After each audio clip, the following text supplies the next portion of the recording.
бір жарым дос. Хан баласына қазына береді, өзіне дос жи дейді. Баласы 100 дос тауып келдім дейді. 40 жыл хан болып, менде бір жарым ғана дос бар. Сен қалай бір жолға сапарда 100 дос таптың дейді әкесі. Сөйтіп бір жарым достың тарихын айтады. Оның бір досы бай, жарты дос кедей екен. Хан сол екі досын сынамақ болады.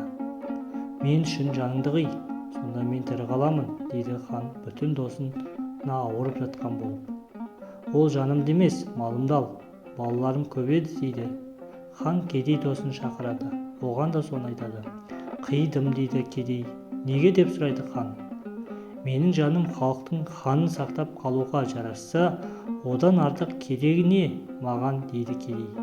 Содан соң хан кедейді бүтін, байды жарты досым депті.